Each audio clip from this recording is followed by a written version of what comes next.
But like right before we did this show, I had I was watching a podcast where a Delta Force veteran, somebody actually that I know, was saying, look, 3% of Americans were the ones that took up arms and fought during the American Revolution and gave us this freedom. That's what's going to happen today. 3 to 5% of Americans are going to have to take up arms and being in the foxholes because we got to resolve the problems within. We got to resolve the enemy within before we look outside. Well, what are we talking about there? Are we talking about like Syrian civil war? I'm like hooking my neighbor's balls up to a car battery. Like what the fuck are we talking about here? Because it freaks me out to see some of these guys salivating over the idea of fighting an American civil war.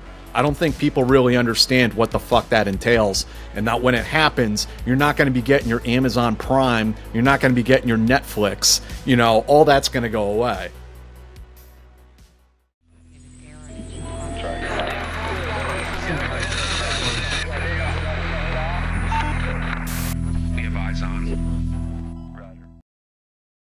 Hey guys, welcome to another episode of Eyes on Geopolitics. I'm here with special guests today, Jack Murphy and Mark Polymeropoulos. Mark, of course, this might be your 15th time on a Team House program. Jack's always here. Can't seem to get rid of him.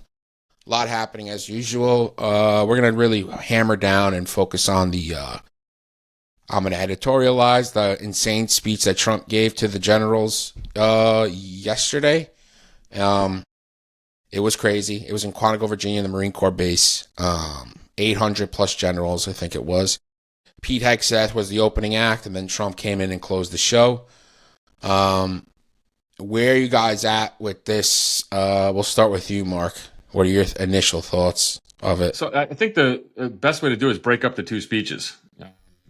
And because I think there were definitely different messages. I think actually, and perhaps I'm incorrect, but originally Trump was not supposed to show up. Yeah, that was a late addition. He did afterwards. He didn't like probably the idea that Hegseth would have. I mean, literally 6 layers of the top leadership of the U.S. military there, between generals, admirals, and all their staff. Probably cost 10 to 15 to 20 million. I don't know. God knows how much it cost to get everyone back. But I watched both speeches very carefully. I think that it was the Hegseth speech. It was like he was a JV coach, a rah-rah pep rally. The problem was, as someone who reached the highest rank of major in the Minnesota National Guard, he's talking to individuals who fought and commanded forces over a 20-year period, multiple arenas, who have vastly more experience. It was a little strange. He seemed like a kid, lecturing his staff. I would say that the military officers there were appropriately very calm, didn't respond to anything. But the things he said, I think, are important because some of it was outrageous. But I think a key point of discussion today is how irrelevant it is. And so, he doesn't like fat generals.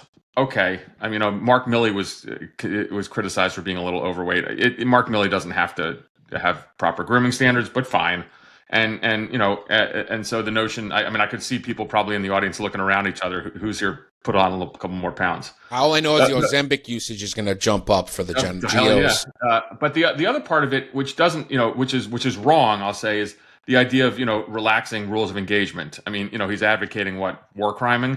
Again, the kind of the common trope you see in right-wing circles is that we lost in Vietnam and we lost in Afghanistan and we lost in Iraq because of rules of engagement. And sometimes the rules of engagement were too strict. It's not the reason why those conflicts turned out the way they did. And so what are we hoping to pull a Gaza? Do we want to kill 65,000 Palestinians in the next conflict? Just what are they talking about? Should we have killed tens of thousands more Iraqis and Afghans? That doesn't make a lot of sense to me. And then the final piece is kind of beating.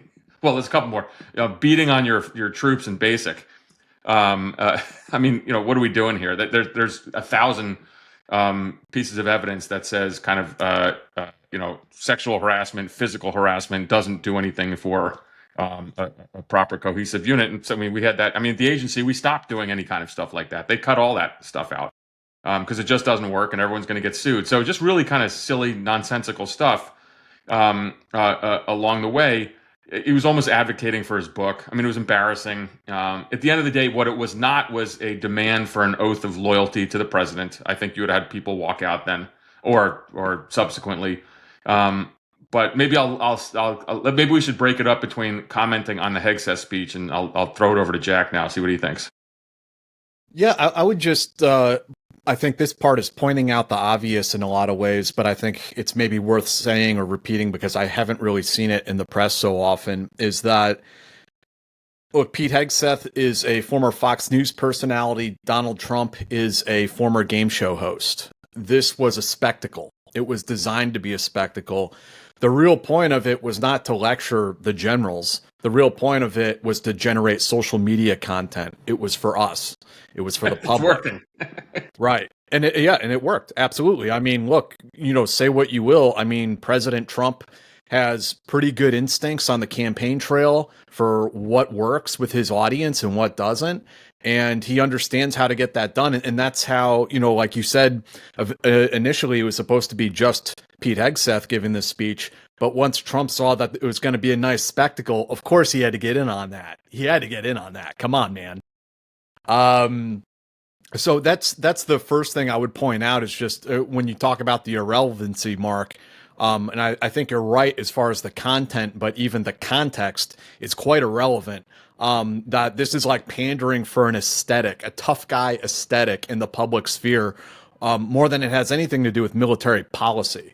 There's very little about policy when you get down to it, other than menial things like PT standards and grooming, and we can't have beards and etc. And these are kind of like trivial things. The epitome of, this meeting could have been an email, right? And so I want to ask you something because I know you focus on this. Sorry, D, I'm jumping in and acting like producer too. Do it. D's going to fire me after this.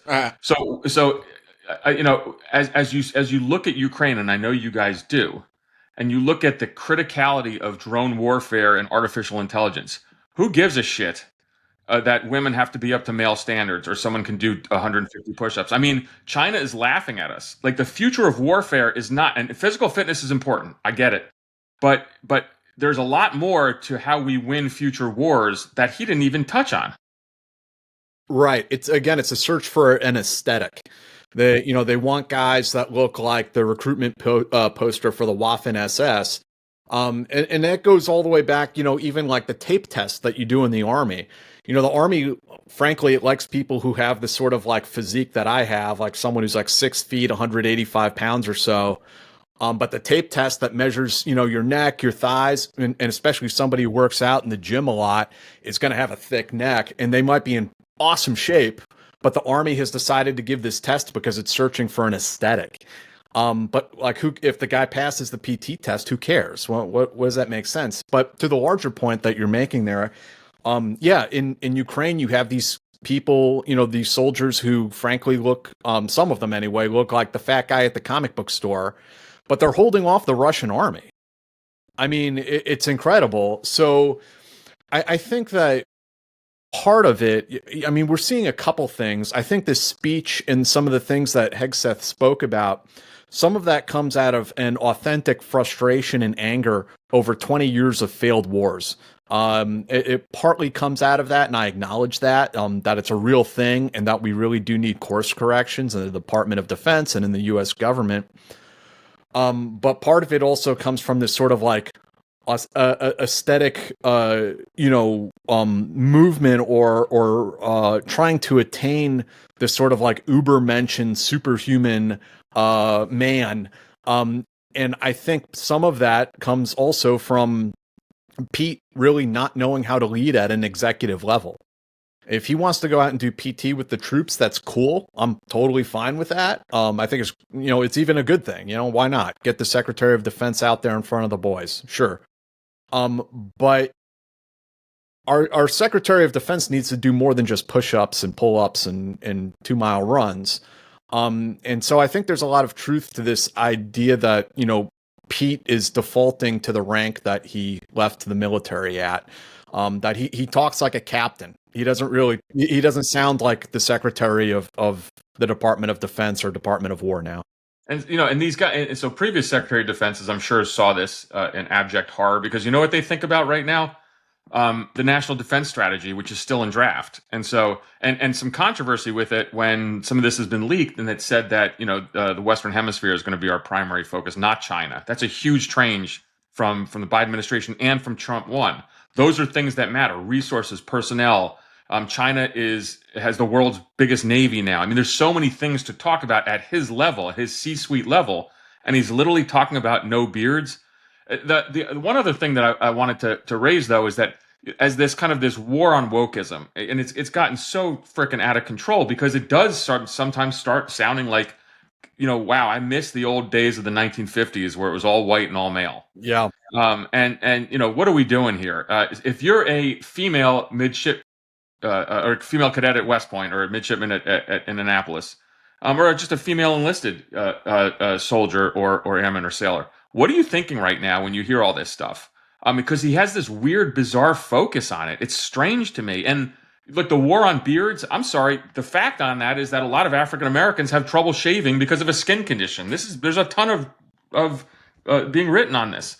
His whole kind of anti-DEI stuff. I mean, he got rid of the former chairman who was black, and so there's a weird kind of white nationalist fervor to this that I just don't get. I mean, you can say, hey, wokeism is wrong, and they should have stopped this, 5 months ago. But his obsession over it is a little strange. And to me, that risks alienating a huge number in the U.S. military, people who do want to serve. I don't know. I mean, I have friends whose kids are thinking of college, and they said, I'm not. It's a female student. I'm not going down that road. Not in this environment. I do not want to go to West Point or Annapolis right now. It doesn't seem like the right environment for me. And I think that's because of this rhetoric, and he's certainly not helping. I think that's a part of it for sure. A lot of his speech was culture war stuff. Yeah, it's red meat for their base. Yeah, he's a culture warrior. And if it sounds like when he speaks, if it sounds like you're reading anons on Twitter bickering back and forth, there's a reason for that. I mean, that's what they're trying to play to here. But I would also point out that the focus on like wokeism and DEI and the sort of search for imagined enemies and boogeymen is also emblematic of a lack of competency. Some of these big topics you're talking about, Mark, they know that they're not competent enough to resolve those issues. So for instance, we have problems with China, Russia, Iran. But instead, we've chosen in this administration to go and mess with Canada, Greenland. It's sort of a de facto admission that these big problems we have, like Gaza, like we do not have the wisdom or maybe capability to actually resolve those problems. So instead, we're going to focus on black guys having shaving profiles. Like to me, it's a very obvious deflection. And I guess the question I'd have for you is, my experience working with kind of the senior levels in the U.S. military was that and it was very much what I saw, which was they were just stoic. They were silent. There was no cheering. I mean, and so that's a law, right? Like if it's a partisan event, you can't cheer. I don't think it's a law. I think it's more of a norm. I think it's a norm. I think it's in military code. That you can't clap? If it's a partisan event, you cannot clap. You need to stay silent. Well, the Fort Bragg speech that Trump did, we'll talk about that later. Okay. That kind of devolved totally. But in this case, I can't imagine. I mean, the other thing though is that there's a bunch of really smart people there. There's no way they weren't saying behind the scenes, like, I can't believe we have to listen to this clown. But we will, and he's our Secretary of Defense. I got to be careful when I say this. Someone I know in uniformed military kind of sent a message saying, "Hey, look at all of our generals and admirals. They're in a hostage video," because in essence they were held hostage there. And the last part, of course, it's preposterous that we took 800 people offline for this. So as you said, it could have been an email. I mean, just the idea of thank God nothing happened. I mean, this is the greatest decapitation strike in the history of. It would have been. It makes the Israelis would be jealous and all the stuff that they've done overseas. You had the president, Secretary of Defense, and the entire 6 layers of the U.S. military there in Quantico. I mean, just ludicrous. Away from post, all descend. Do you think, Jack? Here's a question, or D. Don't you think our foreign intelligence services were camped out all over Quantico with their little kind of SIGINT grabbers or whatever the hell they had? They're worth this is just anything, yeah. intelligence collection bonanza there.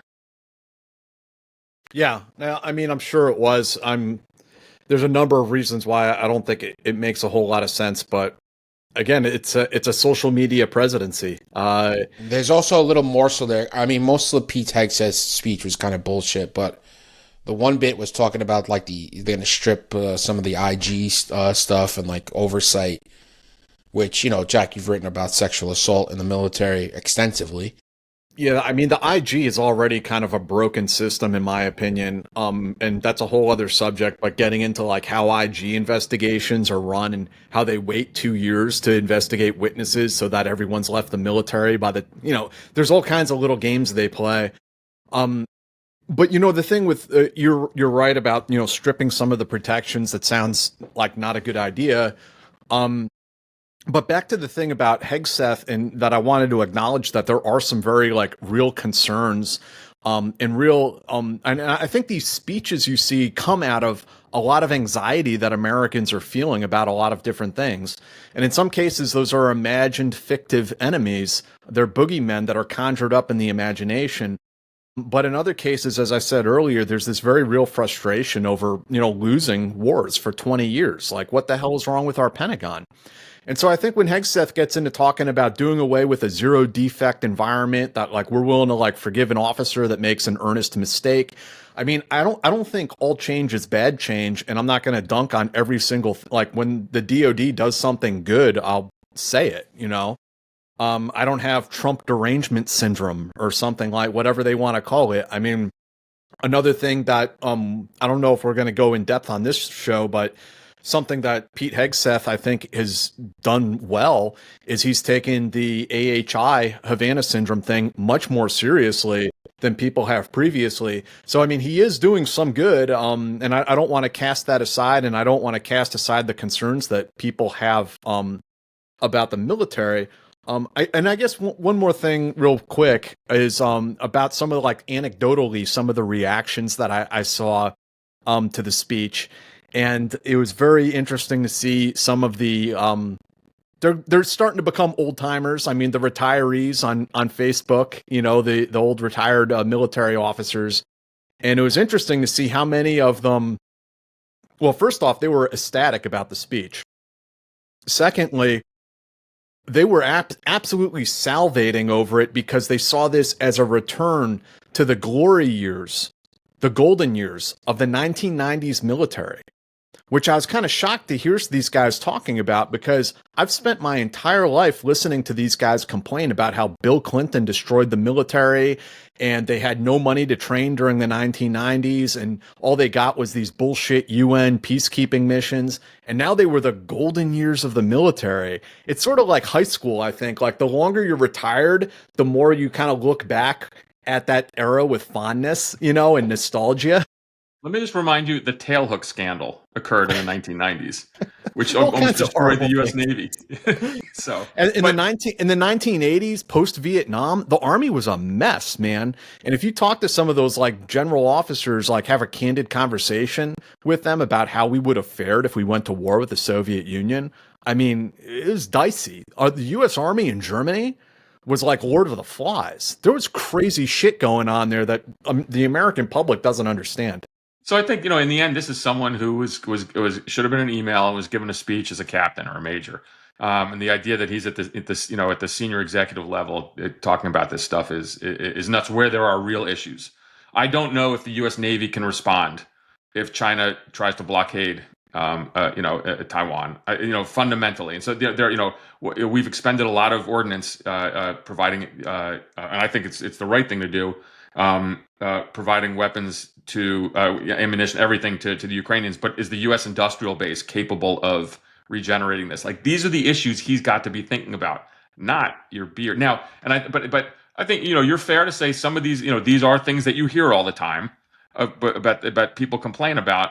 But that's left to the captains and the majors to probably deal with, and not someone like that. But D, here's the important point: is that the Hegseth thing was not really the story. because what happened after was about a 70-minute speech, which was just weird. The Trump speech was, first of all, I thought he was going to fall asleep. It was rambling. It was odd. And it was a blatant political speech, which, of course, in the biggest news of it, that it interjected the idea of using the U.S. military in U.S. cities. So I think the outrage on this was not the ridiculous Hegseth, where he said some things which are certainly up for debate, but it's really that the commander in chief didn't look well, and I'm sure the generals and admirals are sitting there saying maybe they knew it was coming, but my God, he was slurring. It looked like he was falling asleep, rambling on about stuff, blatantly political all over the place, saying absolutely nothing, occasionally jumping in, using his teleprompter. That, I think, gave a lot of people, myself, a lot of people in national security kind of world, like thinking like, oh my God, this is like, when Biden's decline was very, very visible. This was, to me, was like that a little bit, like, holy cow, this is our guy. It's been like that for a little bit, Mark. I mean, if you Yeah. recall his speech at the UN recently, he's become increasingly incoherent. And I don't necessarily mean that to be ageist or insulting or whatever. It's just father time comes for us all. And I think it may be coming for our president right now, because when he speaks, what he says just doesn't make sense half of the time. It's verbal diarrhea. I mean, Yeah.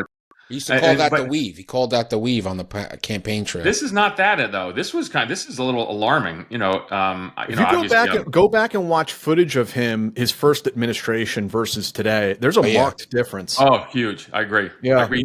I'll tell you a really bizarre, not bizarre story, but there's always, you have anecdotes of life. And I was in 2016 during the campaign. My son was a high school baseball player. We're down in Florida, in Kissimmee, Florida, outside of Orlando.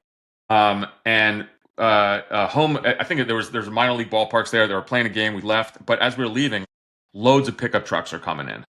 American flags everywhere. I'm like, what the hell is going on? It was the first time I saw it. It was a Trump MAGA rally. And I think back to that time because that energy was unbelievable. I mean, that people rolling in there were coming to see, Jesus Christ, their savior. And that's when Trump on the campaign trail really was able to not, so he was on at that time. And obviously he appealed to a lot of people and he won, but a different kind of energy and individual, because you're right, he's gotten older. But let's switch to the topic, which I think was what everyone took away from that when he's talking about U.S. military in cities. And there's there has to be discussion amongst the generals and admirals after that, saying like, okay, what do we do now? And there are lawful orders that will come down, but there's always the possibility that there's not. But Jack, do you think that there was discomfort as he kept saying like, hey, this is your next arena, is essentially what he was telling them. Yes. Yeah. I mean, I can only speculate. I have to imagine that it made a lot of people feel uncomfortable. Because he made it perfectly clear in there, like, we have to deal with the enemy within. That's the real battle. That's what we have to do. And incrementally, he's putting more and more troops in more and more cities to see how much he can get away with. I think that between him and Stephen Miller, they're pushing the norms, they're pushing the boundaries to see how far they can go before someone stops them. And they'll get to a certain point, and then, when you say, hey, this looks like martial law, and everyone will shrug and be like, oh, well, it's already been going on for 12 months and, whatever. Or worse, they precipitate a crisis of some sorts and literally declare martial law. Yeah, it's concerning. I mean, can you imagine? Do you remember years ago? There was on the right-wing circles, there was always this worry of the kind of the black helicopters that somehow, Obama was going to do this. They're going to take away our guns. But it was always the idea of U.S. troops would be used against, and that in the case before was against the right. But now everyone on that side seems quite comfortable with this, or maybe they don't. I mean, the one thing that I'm not surprised, because this has turned into a bit of a cult. But the Republican Party in the past should be a conservative party, should be horrified at this notion of U.S. Of the U.S. military operating in the cities. That is against everything we hear about Republican orthodoxy for generations. And so, but the Republican senators and House members were very quiet on this, and I think that Big time libertarian Rand Paul is all about it. He supports it. It's like, so were you lying to me then, or are you lying to me now? Which is it? Yeah. Right. And so the I guess one of the things I would wonder is, does how can I say this? People I know at senior levels, for example, in the intelligence community, who are worried about Trump, honestly, and the idea of kind of illegal orders, and they would tell me, yeah, we have a resignation letter typed up just in case we're asked to do some kind of like blatantly Tom Clancy-like illegal covert action, maybe like blowing up narco traffickers in the high seas in the Caribbean. I've already heard that certain officers are going and seeking legal counsel on their own. Yeah, because guess who's going to get in trouble? They are. The president's immune from this stuff, and he's going to pardon everyone around him, but not some general. So wouldn't you have that concern? I mean, there has to be obviously clarifications on any kind of use of U.S. military. Now, right now, I guess it is the National Guard, but he deployed the National Guard here in D.C. They picked up a hell of a lot of trash and put some mulch down. It was nice. Things seemed to look a little nicer. They were bored. I mean, it turned out, he's allowed to do that because of the unique status of D.C. But in terms of other places, Chicago, Portland, LA. I think it's going to be a much different case there. Again, I think it was the Portland National Guard. I don't know his rank, but there was something, a memo leaked where he was very uncomfortable with what he's going to be asked to do, because, so Jack, you understand this? He's going to say, like, I need to know exactly what I can do in situations like this.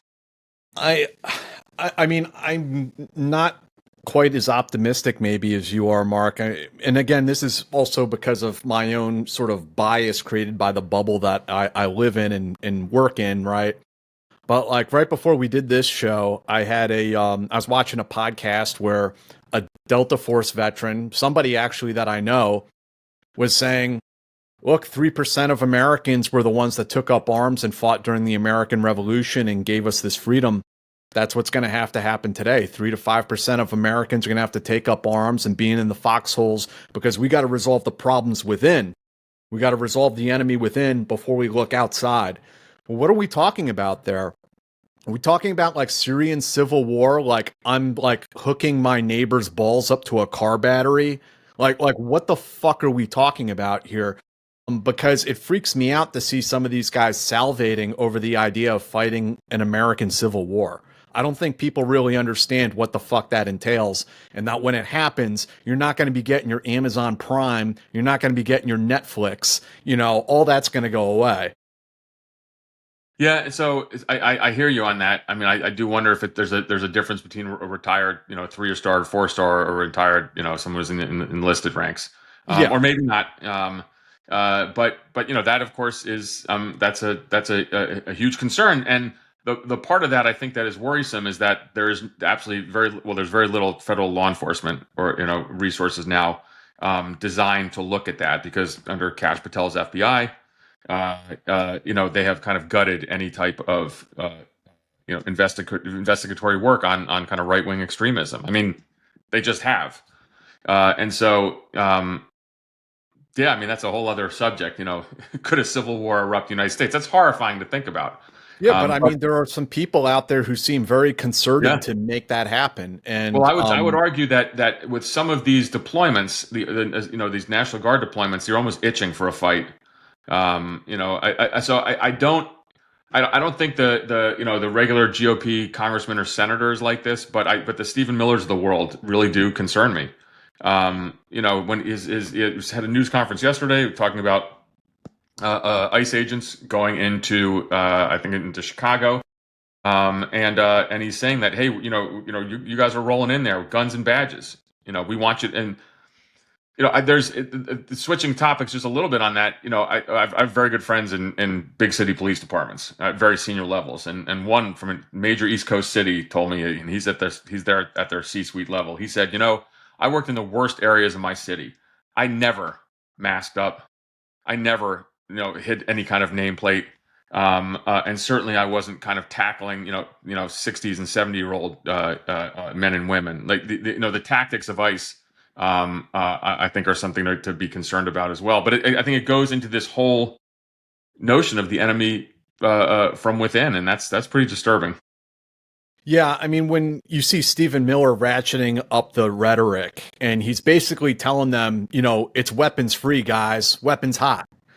You can't really say things like that when you're in charge of, in this case, a paramilitary police force that's already kind of out of control.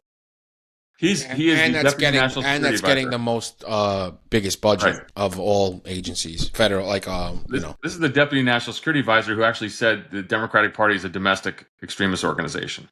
And that just kind of just flows. Again, that stuff can't be said in the context of they also connected the last two mass shooters to left-wing groups without any evidence. I don't know what their political ideology was, if they even have a coherent political ideology, but they weren't being funded by George Soros. I'm sorry, man. Well, this is encouraging. So the one thing that is a given is that we will find another outrage to discuss at some point in the near future, because not unusual. I think that again, at the end of the day, we have an incredible U.S. military. Of course, there are things that can be improved upon. Jack, you served honorably. I do really wonder if there's a lot of angst inside that building, inside the Pentagon at senior levels. And by the way, if there's not, then we have a different problem. For sure. Just to wrap up a little bit. I mean, he started his speech with "You guys, wow, it's the quietest room I've ever been in. You guys can laugh, or don't laugh. You guys can walk out if you like, but you're gonna, your career is gonna be over." That's what the commander-in-chief said to 800 of the top generals and admirals in the United States military. That's kind of a joke, but the minute he started talking about enemy from within, and like you said about using the cities as training grounds, at what point are we getting to where it's completely unconstitutional? We hear this all the time from Trump, so we kind of are numb to it and desensitized to the outrageous shit he says. But it's at what point do we see the writing on the wall? Because the writing's on the wall. It's there. All this is normalized now. I mean, so again, it's the craziness is normalized, and so you can't even keep up if you want to comment on it. I mean, we're doing this episode now, and if you pop open the news, something else will have occurred. Obviously the government's been shut down now. But the news cycle's so fast that these outrages, which ordinarily would lead literally to the impeachment of someone, you can't. I mean, some of these, imagine if Obama said we're going to fight the enemy within and use American cities as a training ground for the military. Every right winger I know would lose their fucking mind. Yeah, and rightly so. Right. Yes, you can't say that. Yeah.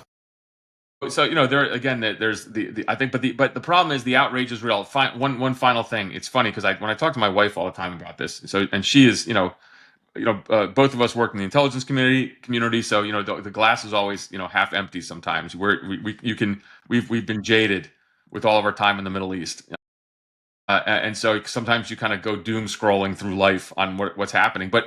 Every once in a while she'll give a scenario like, "Hey, what if this happens, Jack? What if there's a civil war?" And I would tell her, "Stop. Come on, it's not going to happen." I don't say that anymore. I don't think that can't happen. That phrase right there, you can't say that anymore because all of these things actually are happening.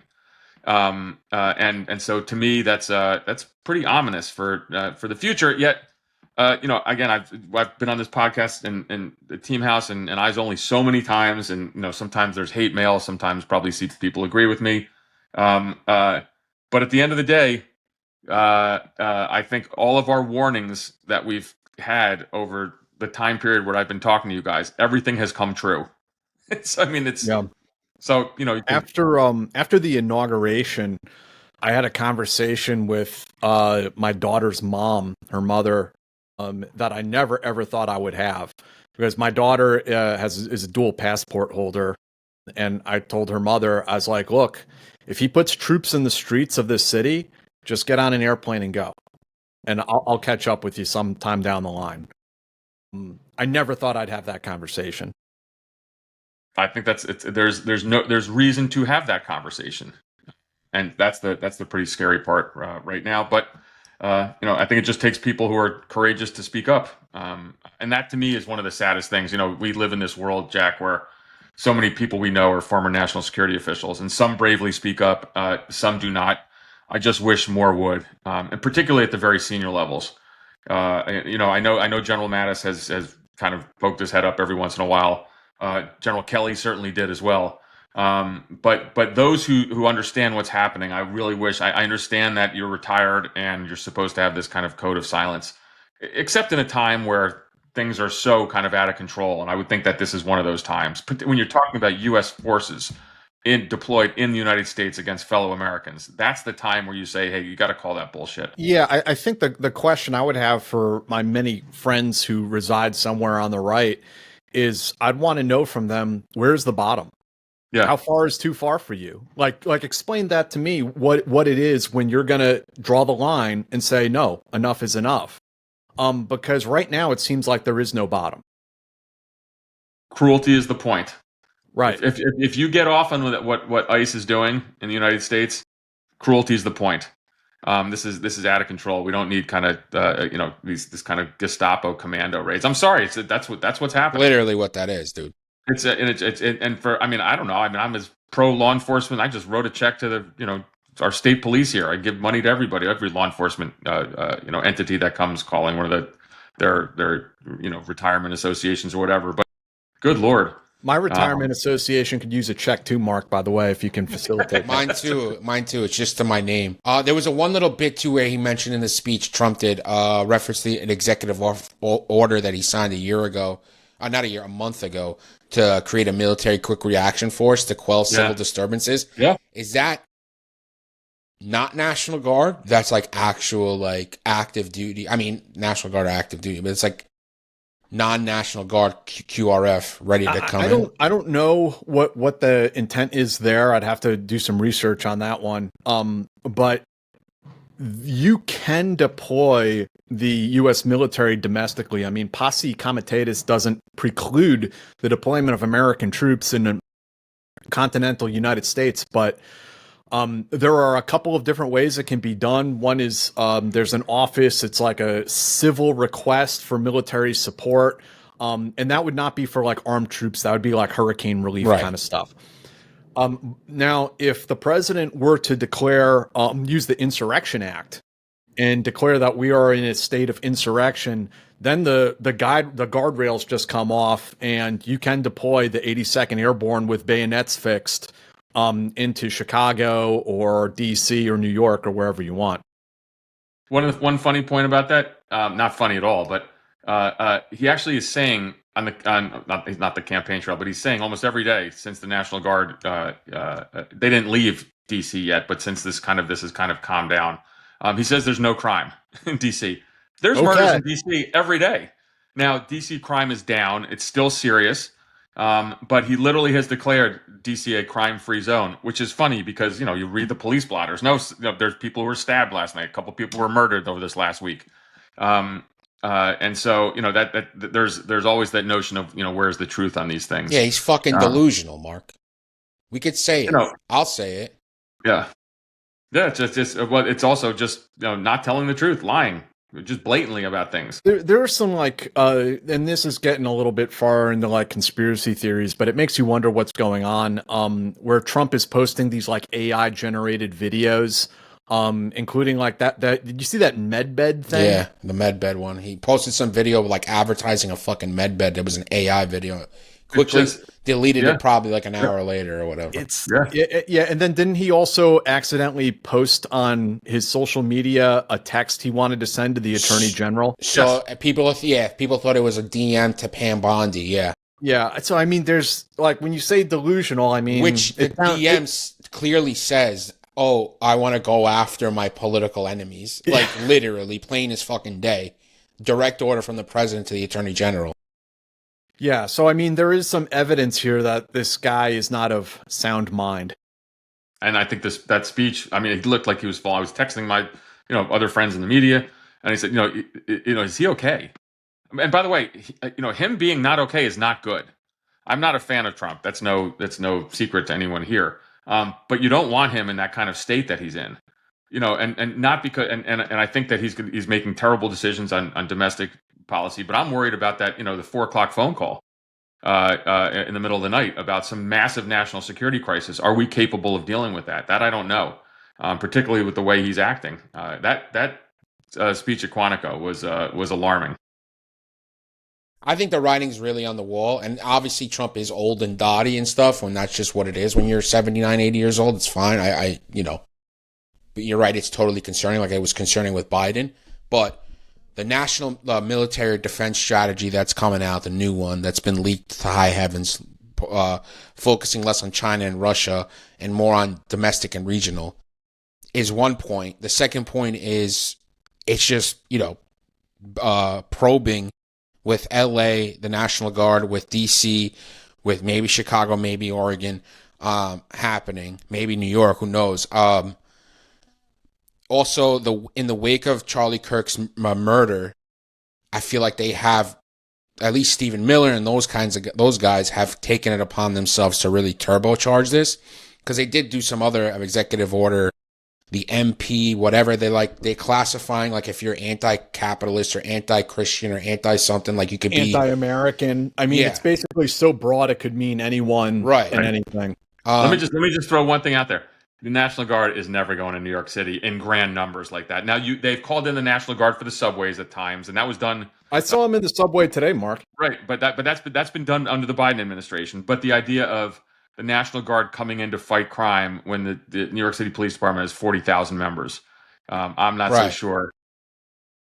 Yeah, they're going to be a little more now. Where this changes is with your next mayoral election, and New York becomes a different place if a certain candidate wins, and then Trump just goes to war. Trump already tweeted it out about if Zoran wins, he's going to cut funding to New York City. Like, I don't know how that's kind of legal. That gets me thinking, because Trump was going to cut $35 million in counterterrorism funding until a judge shut that down and said you can't cut that funding. And then there was some other funding for the city, federal funding that he was going to cut. I don't know if he did or not. And then there's the new tunnel they're building from New Jersey. He's threatening to do this now with the shutdown. So that's what he said. I wonder if you got me thinking, Mark. I mean, I wonder if he's trying to gut law enforcement capability so that he has an excuse to send the National Guard. Interesting times. Also, if he does send the National Guard, well, how do you know how many police officers are okay with this? So look, when the DC police force is under strength, and so the response was really interesting in DC, because the response from the police unions and others is, we welcome this deployment. It's not a long-term strategy. Frankly, what we need is more cops. They're down 1,000 cops, and so in areas where there is an acute shortage of police officers, and I think there's total agreement that that's the way to solve a lot of the crime issues. You got to put more cops on the street. At least what I hear in DC, but New York doesn't have that problem. At least as far as I'm concerned, as far as I know, there's New York almost 40,000 cops. 40,000. That's more. And it's also, I mean, it's and you have state police here too. Yeah, but New York has an incredible emergency response. What is it called? It's not ERT. Was it ESU there? ESU there. The aviation, maritime. I mean, basically, it's a mini army. And incredibly respected globally. And so I think it is a little bit different there. There's no need for the National Guard other than the issue of the subway. Was there a need for the National Guard to go to LA? No, absolutely not. Again, I don't think they care about need of anything. Chief in LA doesn't want it. And so again, but this is where, or the governor. And same thing now in Illinois, and we're going to see that in Oregon. And the worry on all this is that there's some catastrophic event in which there's a lot of loss of life on either side. Think about it. If there's a big protest and people start shooting or something goes down, that's what they want. My contention would be that's they're what they want. They're going to politically capitalize on another tragedy, like they're trying to do with Kirk, and it's disgusting, frankly. Yeah, I mean, Charlie Kirk and the murderer, the guy that killed him, and the motive, all of these things are completely irrelevant. Everyone just sees, how can we cash in on this? How can we politicize this thing and for our own self-benefit? And in that case, the victim becomes, shortchanged. It's like they don't matter. And even Kirk's widow, right? She came out and she's like, I forgive the shooter and stuff, and we need to be more forgiving, right? Like, maybe we should listen to the woman who, like, lost everything. Maybe. I don't know. She's the only one kind of talking sense besides, like, everyone else is gearing up for whatever they think is going to happen next. I mean, I appreciate the Christian sentiment in her. I mean, I think the killer should be prosecuted and absolutely put in prison. But, right. Yeah. For sure. But that's kind of where it ends. We don't use it as an excuse to crack down on political opponents. Yeah, that's my whole point. I don't think the guy should walk free. Like, and be all good. No, he's got to go. No, that was a horrific crime. It was awful. I mean, I don't know. I mean, unfortunately, my tendency is to look at social media, and you actually, if there's graphic footage of that, it was horrendous. It brought me back to Iraq and Afghanistan time, seeing stuff like that. It was horrible. Yeah, so we'll see what goes from here. I'm sure there'll be never-ending cycle of news that keeps coming and coming. But you guys are still here. For now. For now, you we're not still going here. I have my team house bling. Yeah, they haven't put the kibosh on us yet. No, they haven't. Well, one of the so Jack, I saw the tweet you had too, especially when I think it was JSOC or someone put something out about or what CSMs were saying. Don't talk to the media. For the former members of the units don't do this and don't do that, and you kind of objected to that. Well, people have been leaning on other podcasts to take off Delta Force. Yeah, that's what I'm talking interviews about. And stuff like that, and a couple pussy podcasts have done that. Not pussy, a couple of them we like, but. Can I ask you a question, and you can run this or not? What is the controversy over Benghazi that I hear has kind of been ginned up over Delta versus the GRS guys? I honestly don't understand what's going on. It's really weird to hear it ginned up after all these years to become like this sort of like controversy. I think the reason why is because, and I haven't been tracking this closely, but I believe the reason why is because the two Delta operators who responded to Benghazi are potentially having their Navy Cross and Distinguished Service Cross upgraded to a Medal of Honor. Okay. I think they're looking at that. And the GRS guys are complaining because the Delta guys rolled Glenn Doherty and Ty Wood's remains off the roof of the building to get them down in an expedient manner. Whether that was tactically, appropriate or not, I wasn't there. I don't know. But that's where the controversy kind of erupts from. Gotcha. Because I saw in another podcast they were reading out one of the statements. It was kind of I don't know what the recent outrage was with in this kind of weird world, but it seems like people were fired up about that. And I did see that you had on was it Matt Cole recently about the botched SEAL Team 6 raid in North Korea. Phillips too. David Phillips, which I thought that was again another fascinating story. And it's that is of course going to be much more problematic with the incredible crackdown on press from the Pentagon. There's literally no press there. Well, I know. I talked to my friends who were there, and they said they're trying to make everybody sign a statement saying that you can only you only can obtain unclassified stuff from folks, this and that. But I was told by someone from kind of a centrist publication that even Fox and even OAN are not signing this, and so we'll see. And of course, this notion there's a front page story in the Washington Post, was it today or yesterday, that they're going to start polygraphing everybody at the Pentagon. I saw that. Yeah. Now for me, I got polygraphed 1 billion times. So, but it's kind of interesting that's a tone they're setting. I would suspect that actually what they're doing is going to lead to more leaks. The Department of Defense is so big; it's like close to 1 million people or something like that. I mean, you're not going to be able to shut them all down and shut everyone up. It's like the CIA, for instance, is much smaller. It's much easier to keep things inside the building. With the Department of Defense, they don't have that luxury. So I would speculate that actually the leaks will increase as the pressure ratchets up on people in the Pentagon. And by the way, the leaks that Hegseth care about have nothing to do with military plans or operations. It has to do with him. Yeah, it makes them look bad.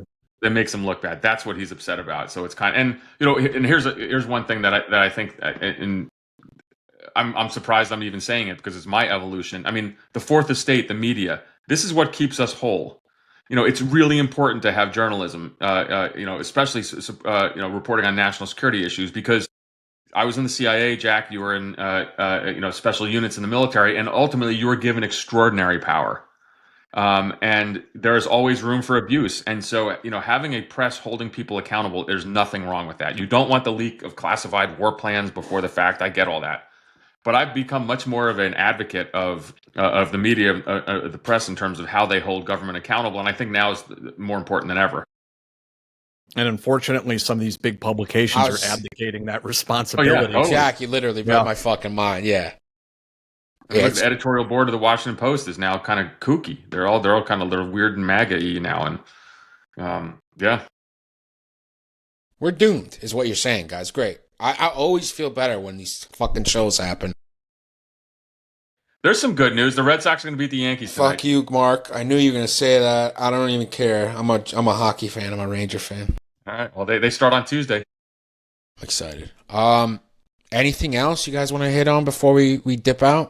No, I think that's good. One more quick thing. I want to advocate for a trip for people. I just got back from Alaska. Cool. That was the coolest trip, and I've lived everywhere and I've traveled everywhere. A very cool place.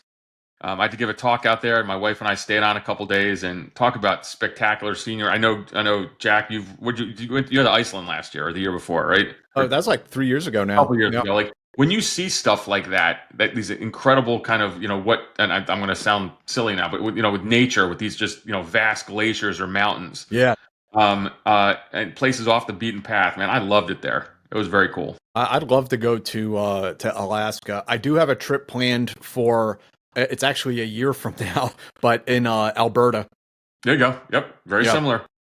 Canada's cool. And you can just keep on going up left a little bit. Go across the Yukon, go right into Alaska. D, it's too cold for you there. Nah, I can't fuck with that shit. Are you kidding me? I need concrete. I need air conditioning. I need climate control. Bears, moose. There was a moose walking down the road. I wouldn't survive. Even the Civil War happens, I wouldn't survive. I'm out of here. I'll send you guys a video. It's great. So my wife, we stopped the car. We're watching this moose, and it's behind a fence. We're by the airport. And so there are fences there, but then they have breaks in the fences, the moose, so they can walk around.